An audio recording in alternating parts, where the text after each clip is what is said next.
Thank you. Very excited to be doing this tonight. I want to also acknowledge that we're on the lands of the Seashell First Nation, so welcome. And tonight I want to talk about ancient skies through modern eyes. And what I want to do tonight is give you a brief introduction to World Asterisms. I want to talk about two constellations, and I want to do some star hopping with you using ancient Arabic skies. So let's go. This is a big day for me because 2 weeks short of a year ago, I started on this World Asterisms project for the Diversity and Inclusivity Committee. And today was the day it went live online. I'll get you more details on that in a moment, but we can actually show you the project today. So how many different cultures? Over 400. And how many different asterisms? 8,653, including 269 names the Milky Way. And yeah, you're probably wondering, how could that possibly be? How could we have that many? Well, an example I've given in other cases involves these things: plows, wagons, wains, carriages, carts, chariots, wheels, bears being chased by hunters or animal predators, elk, camels, bison, bulls, lizard, caribou, herons, coyotes, wolves, 4 legs of bulls, loons, oxen, otters, broody hens with chicks, crustaceans, rabbit nets, salmon, weir, backsides of snakes, big-headed men, revolving men shot for stealing snares, thieves, lost hunters, shepherds, ox herds, birth women, blue women, brothers, sisters, girls, boys, sons, godmothers, grandfathers, spirits, Buddhists, sages, boats, rowboats, canoes, rudders, canes, buckets, dippers, ladles, saucepans, butchers, cleavers, cactus hooks, cradles, bows and arrows, fishers, shields, and a rat, and they're all the same 7 stars. These ones, that's part of it. I mean, you may be saying, well, wasn't there any time during history when everybody was looking up in the sky and saw basically the same thing? And the answer is no, that's never happened in history ever. In fact, if you look at your Stellarium program and you go to this screen where you have your star lore and you look down to where the default is, which is this yellow line down here, Western, you'll notice that there's 3 other choices where people have decided they got a better idea of what the sky looks like. And you may say, well, okay, but Ptolemy, didn't he give us 48 of those constellations? I mean, didn't everybody agree that that was what they saw back then? Okay, this is what Ptolemy saw in the sky when he's looking in the direction of what we call Auriga now, which comes from a Roman term, aurigator, which means charioteer. He called it Antiochus, which means rain holder. But you have to realize at that time in history, they were absolutely mad about chariot racing. They were building coliseums that exist to this day. They were organizing in factions and teams, and they were absolutely crazy about this sport. And so that constellation that we now call Auriga was named for every single charioteer, real, mythological, divine, every inventor of every kind of chariot you can imagine, biga, quadriga, any kind of harness. All of those groups decided that that was their name for that. So really what Ptolemy was doing is he was giving a generic term which covered all of this stuff. It's a lot more complicated than you think. So without further ado, let's take one of those constellations and let's show you some of the variations. And the one I want to show you is Leo. And it shows up in 267 of the asterisms that we have in our lists, among that those 8,600 plus. And you'll notice that the way it is depicted here in the modern sky is pretty much the way that Ptolemy wanted us to see it, which was in profile, sort of like a sphinx side on. And in fact, this is the way he described it in what became known as the Almagest Leon. There you see it's got ears actually, but it's pretty similar to what we've got. Now, It was also known to the Greeks at that time as Herculeus, because Heracles or Hercules had these 12 labors, and one of those labors was killing the Nemean lion. And so they were using that name to indicate that they were honoring that. And in later days in Egypt, they also depicted it that way. If you look at the ceiling of the temple in Dendera, this is what it looks like. That was because the people ruling Egypt at that time were Ptolemies. They were ancestors of Alexander the Great, and so they were using this. But if you go to ancient Egyptian skies, this is what you see: a knife or a sickle. And if you go to ancient Babylonian skies, well, you can see where Ptolemy might have got the idea of a lion, because it looks sort of like a lion, but it's really what they call the Urgulu demon. Now, if you go to ancient Chinese skies, you see something quite different. You'll see that there is this serpent, this Swan Yuan, that winds away from the star, which is Regulus, Alpha Leonis, and the rest of it's broken into bits and pieces, like a long wall, an astronomical observatory, a wall, which is part of an enclosure called the Supreme Palace. And they had divided the sky up into all kinds of palaces and enclosures with things in and around them. The Koreans have a very similar pattern to this. There's where Leo is, if you're trying to spot it amongst all the bits and pieces. But if you're Romanian or Basque, it's a horse. And if you're Dakota or Lakota or Nakota, it's Oseti, the fireplace, which is right next to the sacred hoop, and I'll get back to that because we'll see it later. But there is what we would consider Leo now, right there. Now, if you were ancient Mayan, they really only used one piece of it, which is this star here, which they simply called the single star. And they had a group of stars below it, which was an asterism they called Geth. But there's where Leo would be. If you're Ojibwe or Anishinaabe, it's the great panther and curly tail. And there is Leo. The sickle at the front of Leo becomes the curly tail of the panther. And next to it, that's the Winter Maker, which is one of my favorite constellations. It's actually Orion with the arms extended out to embrace the sky. If you're in Australia and you're Wardaman, it's Mudbarongo, the creation dog. And if you're Barasana, it's a crayfish. But if you're Arabic, it's Al-Asad, the lion. Now, I've shown you this particular picture because one thing you will find very quickly if you start looking at ancient Arabic skies is they don't look at things from the side, they look at them from above for the most part. There's exceptions, but this is not one of them. So it's viewed from above, pretty much like you see the lion in this picture right here. It's much larger than Ptolemy's constellation. It's made up of stars of the Iou constellations, Canis Major, Coma Berenice, Leo, Lynx, Ursa Major, and Virgo. The mane of the lion is one of their lunar stations, Manzils, called Al-Zubra, and the forehead is another one called Al-Gaba. So here is what it looks like. You see it is a lion viewed from the top.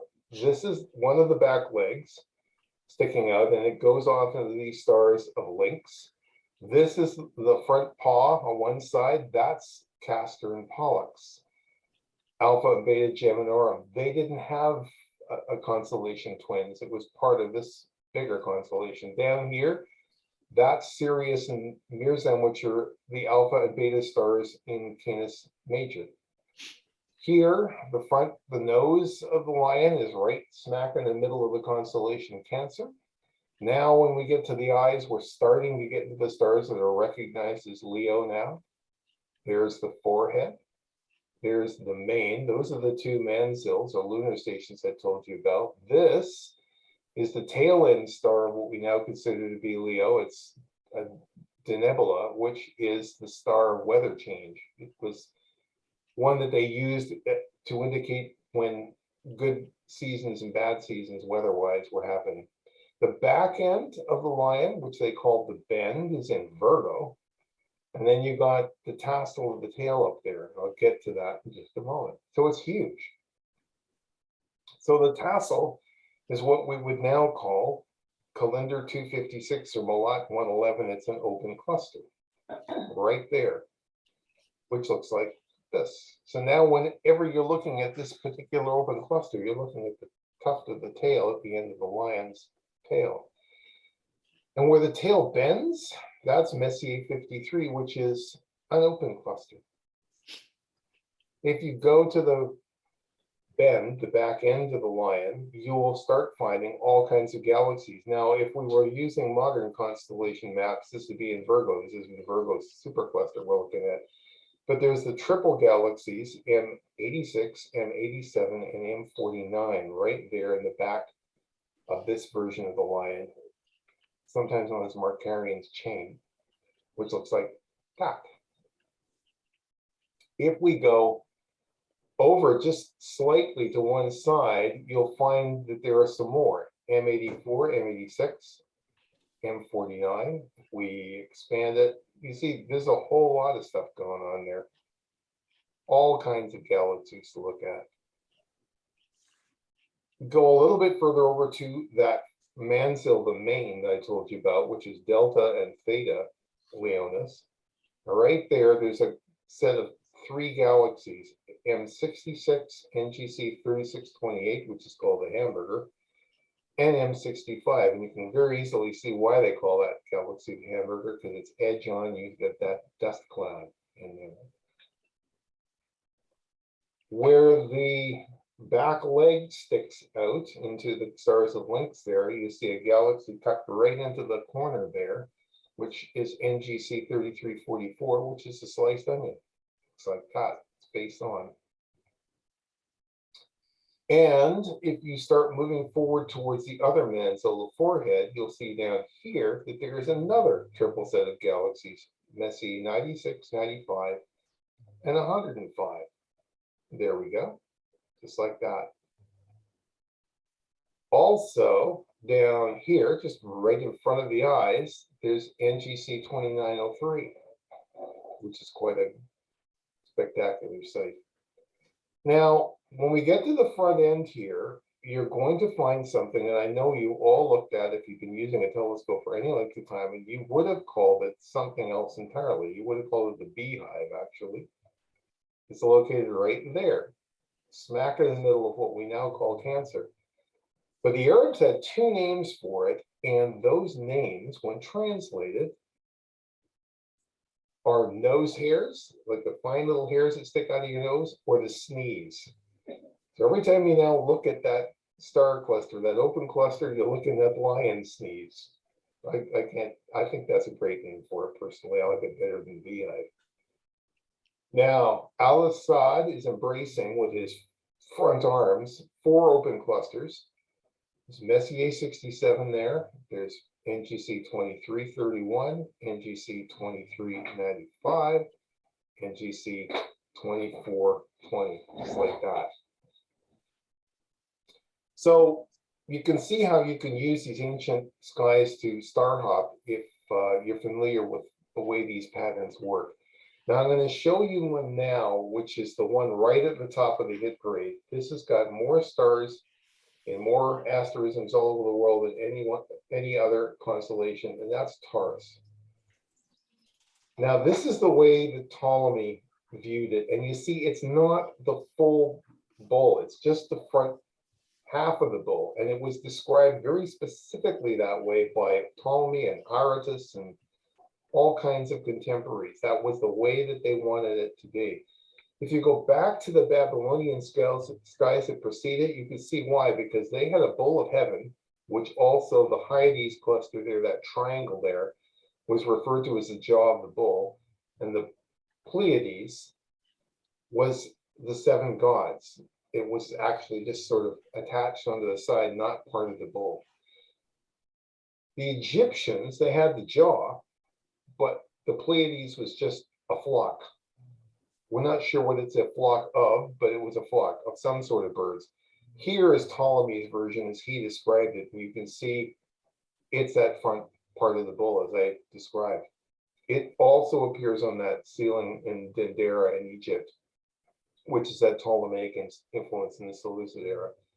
Now, Vedic skies in India, originally they called this the climber, and they called the star Aldebaran Rohini, which means the red one. And next to it there, you can see just coming up in the lower left corner is Orion, and they called that the deer's head. But later, as they started translating the works of Ptolemy and some of the Arabs that translated Ptolemy stuff into the Almagest, that became a hunter, and you see this is starting to become an animal. It's becoming a bull. But if you're Belarusian, it's a couple of grass snakes that make up the Hyades.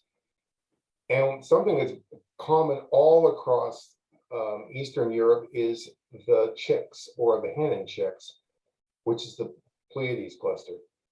Now we go down to Australia, and we're dealing with the Burong people.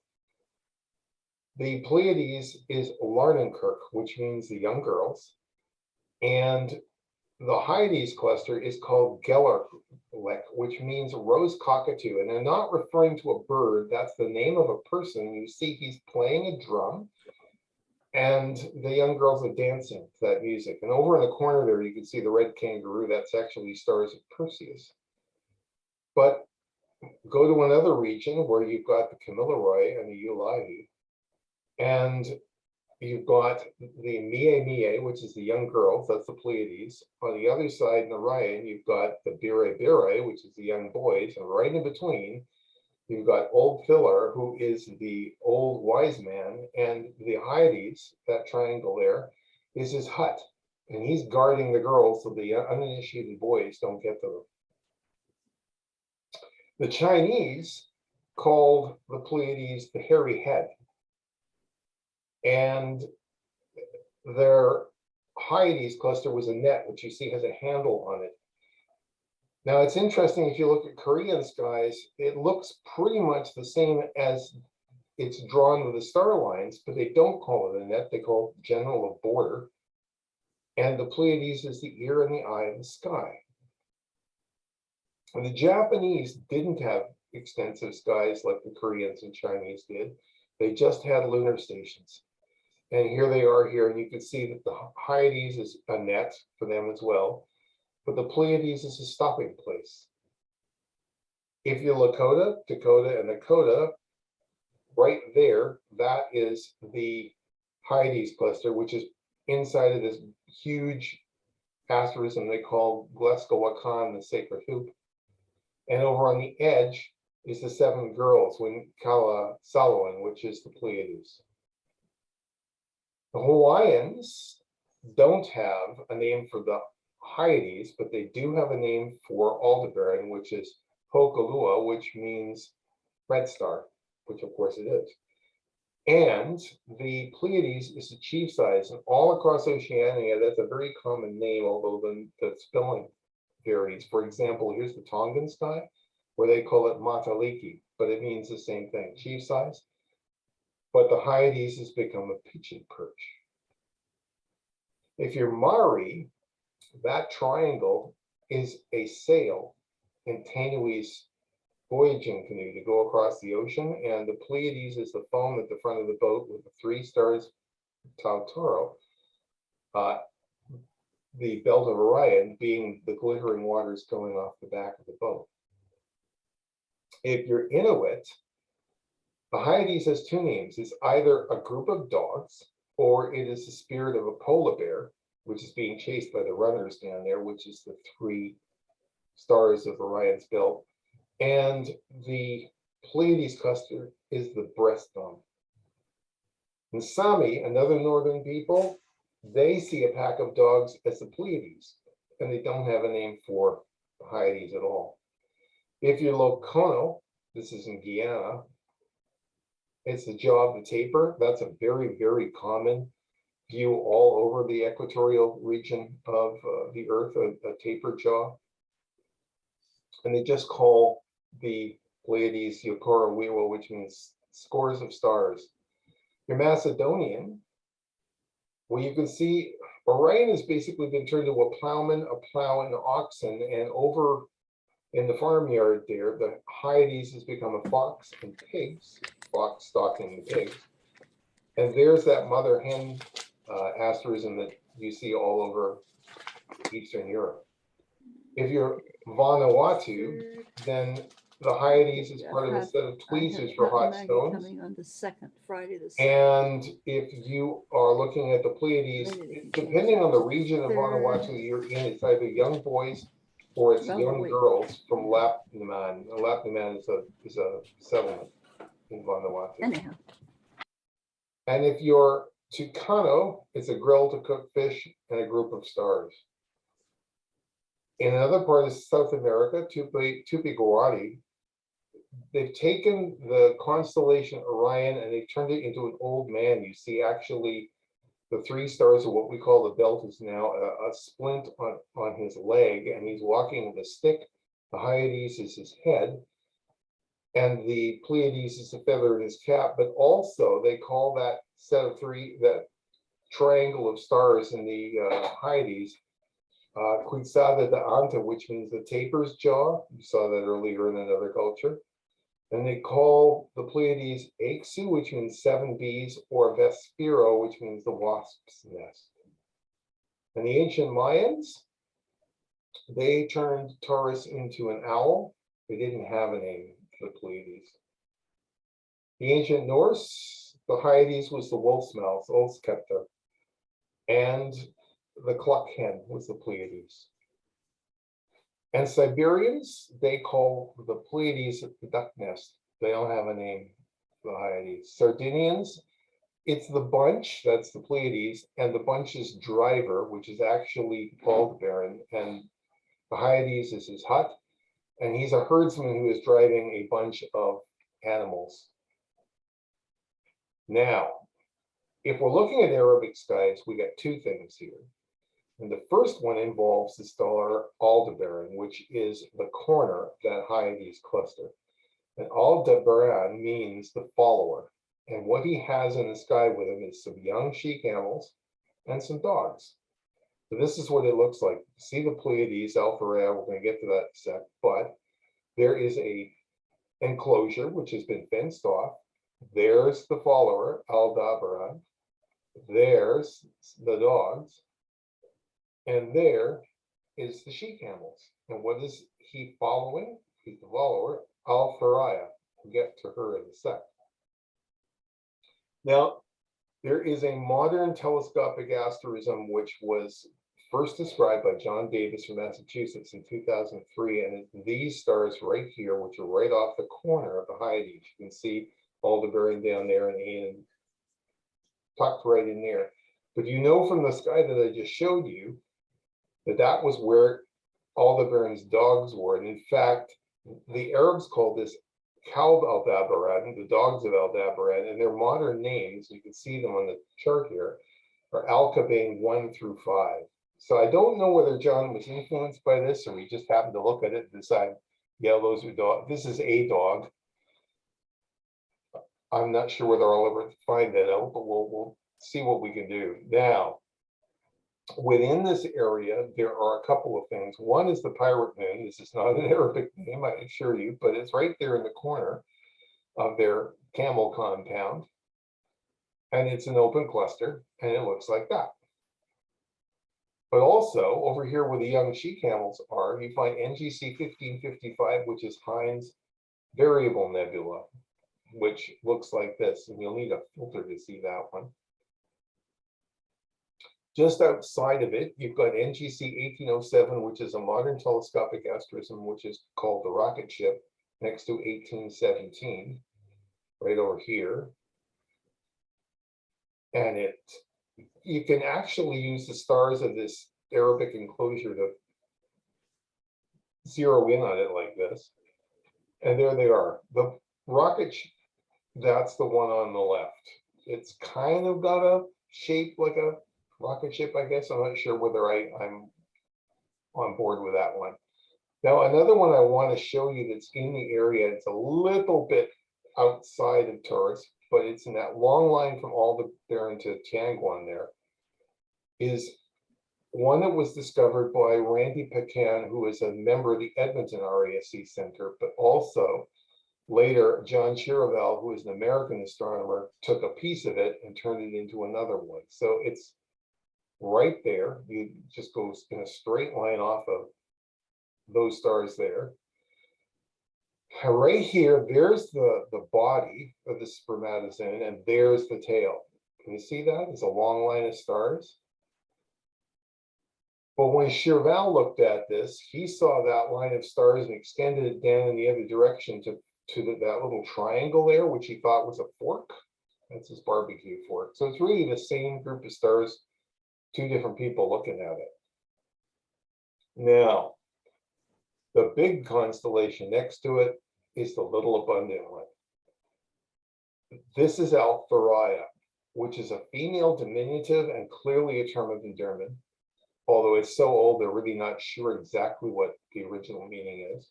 It's made up of stars of the constellations Cetus, Perseus, and Taurus. And it's depicted as viewed from above. And the arc of her arms encompasses all the stars in the sky that the ancient Arabs considered lucky. By that, what they meant was if these stars are in the sky, the weather's good, there's food, there's water, there's things that we want. If they're not in the sky, everything's dried up, we're running out of food, it's not a good time of year. So these were all called auspicious or lucky stars. And basically, she's got two arms that you're going to see in a minute. It goes from the henna hand to the leprous hand, and she embraces the sky, and she's a balance between east and west and light and dark and all of these different things, with the middle finger of the leprous hand pointing to Antares and the middle finger of the henna hand pointing to Aldebaran, the follower. So here it is. You can see it's this big arc. There is the penned enclosure where Aldebaran and his camels and his dogs are, but right next to it, there's Alpharia. You're looking at the top of her head. And up here is the end of one arm, which is longer, and that's the henna hand or the tinted hand. And down here is the leprous hand, slightly shorter arm. It's sometimes called the snake arm or snake hand, or the cut short arm, because it's slightly shorter than the other one. Now, if we zoom in, there's Alpharia, that's the center of the thing. If you are looking at some modern Bedouin skies, they don't have all the arms. They still call that Alpharia, but they basically don't pay attention to any of the rest of it. If you've ever been looking at this closely, the Pleiades cluster, you'll see something that an American astronomer has identified. He calls it Alley's braid. I'm not sure who Alley is, but there you see there is a line of stars coming down from Alcyone, and that's Alley's braid. That's the telescopic asterism. Okay, we're going to look at the upper arm that ends up with the henna hand. And the henna hand here is actually the constellation Cassiopeia. There's probably some of you in the audience right now who are wondering, what are you talking about? What the heck is a henna hand? That is what the Arabs call a henna hand. It is something that they, for example, if there's a wedding, the bride will decorate her hands with designs with henna like this. So it's something that's supposed to be an indication of beauty. There are open clusters all around this area, as I'm sure you know if you've been doing any kind of observing, but right there, right above the wrist, is Index Catalog 1805, which is the Heart Nebula. So that's something you can go looking for. Now, here's something I know you've all looked at if you spent any time with a telescope at all, right there. It's the double cluster, but that isn't what they saw. They saw a tattooed wrist. So every time you look at the double cluster, you're looking at her tattooed wrist. The elbow is Calendar 39 or Volat 20, an open cluster right there, which looks like that against the background of the stars of the Milky Way. If you're looking for the shoulder, that's the California Nebula, NGC 1499. Which looks like that. If you're looking for the area around where the armpit would be, that's index Cadillac 348, which is actually next to another nebula called 1333.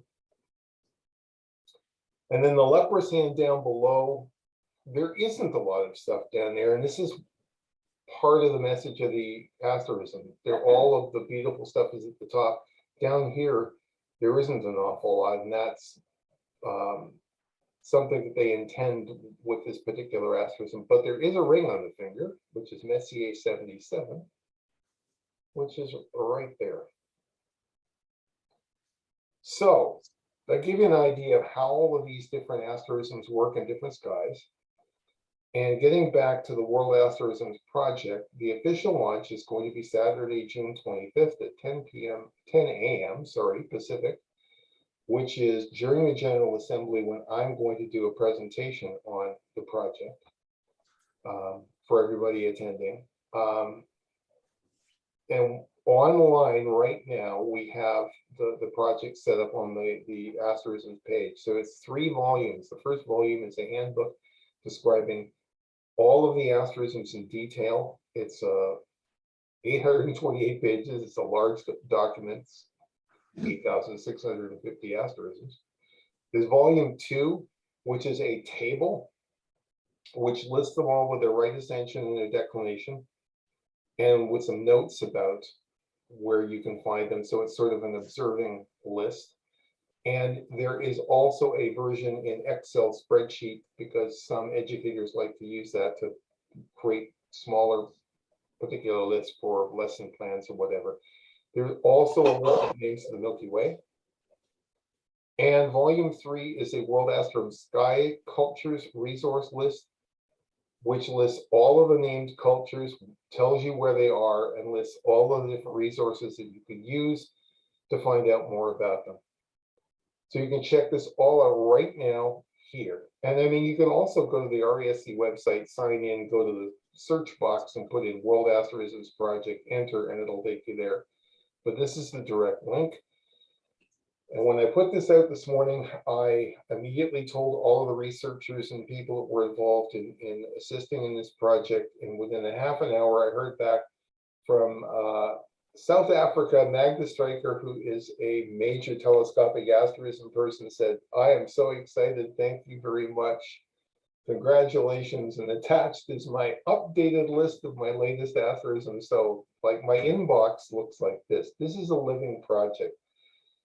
It is continuing to grow as people find new asterisms, and it is continuing to grow as people work with various different cultures of the world to recover lost cultures and solve puzzles about ancient skies, how they view things.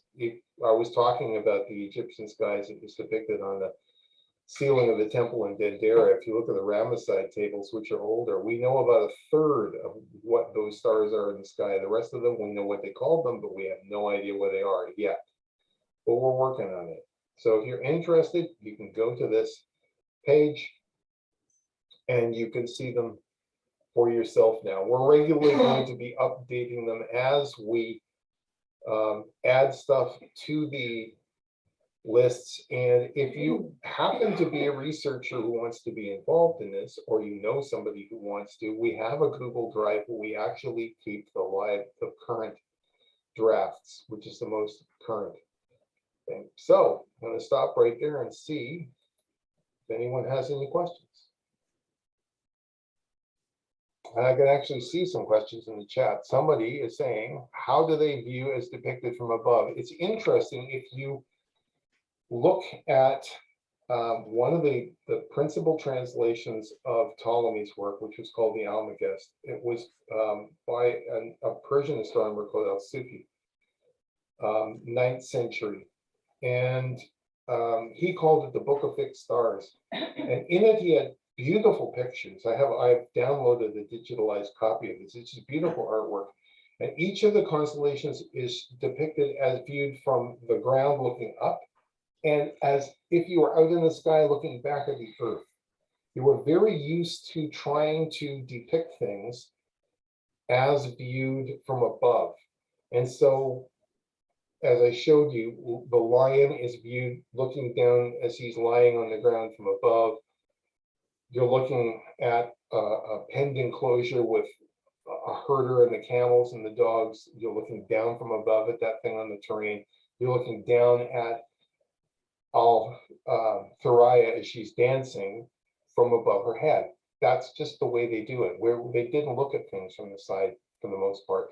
There are exceptions. There is one that they have in Arabic skies called the humped camel, and you do see it from the side with a hump.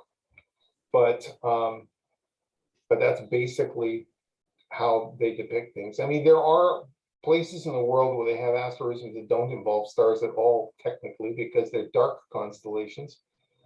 In Australia and in South America and in Africa, you see cultures that look at the dust clouds in the Milky Way and they see an emu or a rhea or an ostrich in the sky. And basically it's a blank piece of sky surrounded by the background of the stars in the Milky Way. The Incas, all of their constellations were dark clouds. So there are all kinds of different ways to view the sky other than connect the dot lines. Anybody else have any questions? Are there any questions here from the live audience? Brian. Charles, can you hear me? Yes.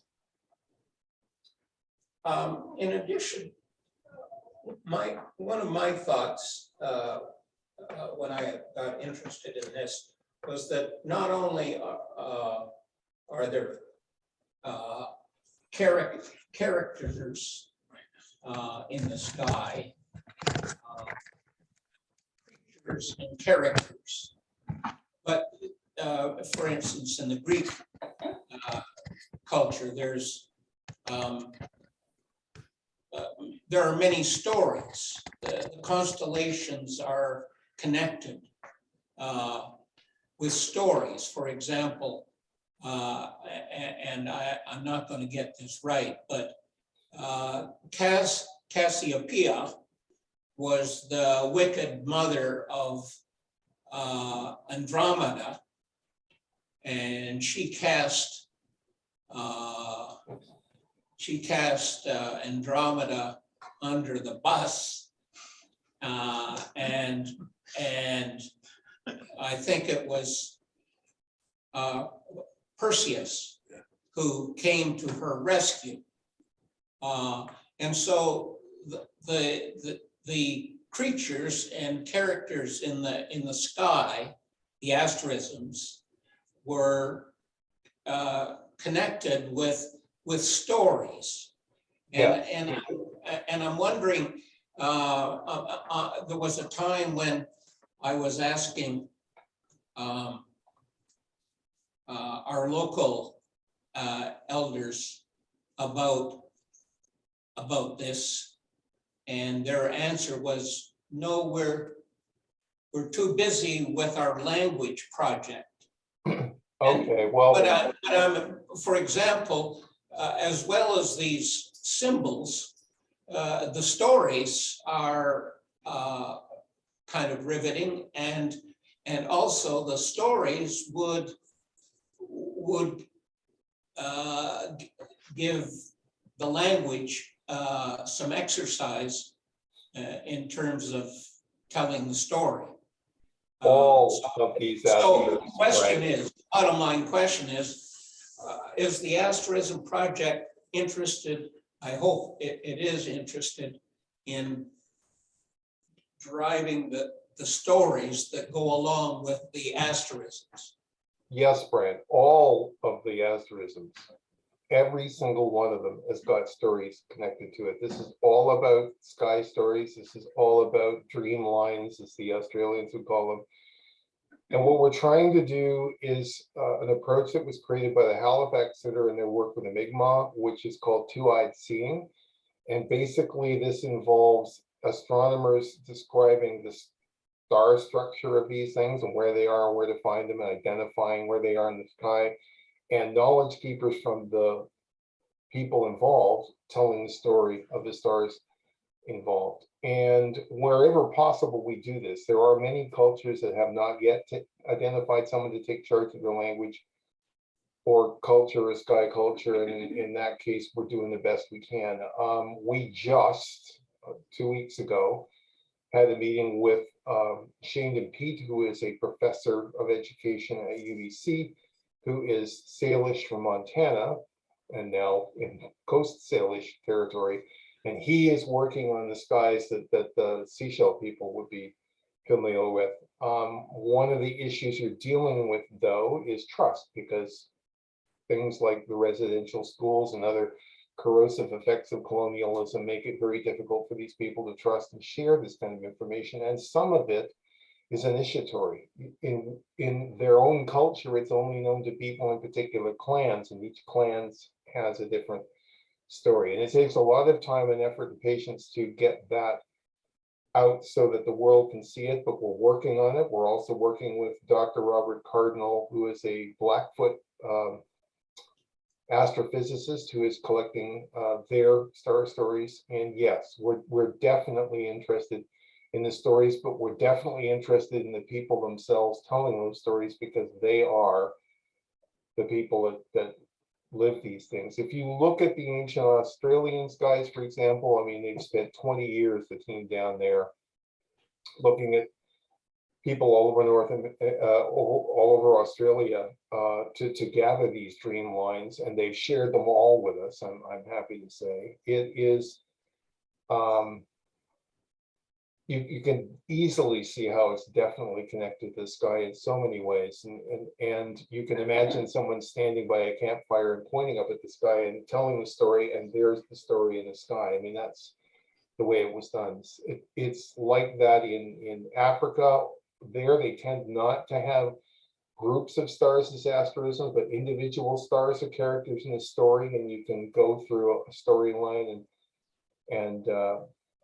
and you can see how it relates to their culture, because they're identifying their heroes and their deities and their stories, but also they use it to predict weather, they use it to navigate, they use it to decide when to plant and when to plow and so on. All these different things are connected. And one of the ways we figured out that they are used for these particular things is the stories that are involved in the stars. So yes, short answer, absolutely, we're interested in the stories, you bet.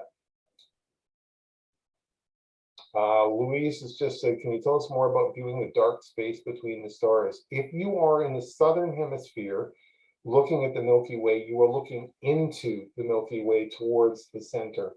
If you're in the northern hemisphere where we are, you're looking out through the arms of the Milky Way. So there are more instances of dark constellations, if we can call them that, the dust clouds being considered characters in the sky, in southern hemisphere stories, because they can see them down there. They've got the Magellanic Clouds, they've got the Coalsack Nebula, they've got all kinds of things down there that we can't see up here, which are very prominent in their stories.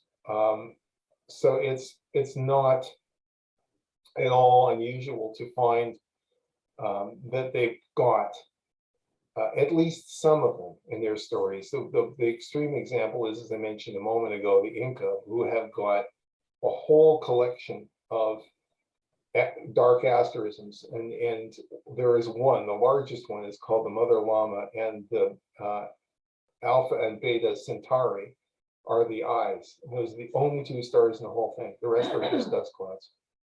So there's all kinds of interesting examples. We include all of the different nebula and clusters, open and globular and whatever that people have named over the years. If you're going to come on Saturday the 25th to listen to my presentation, then I'm going to talk more about that sort of thing. I was more interested in showing you some star hopping tonight, but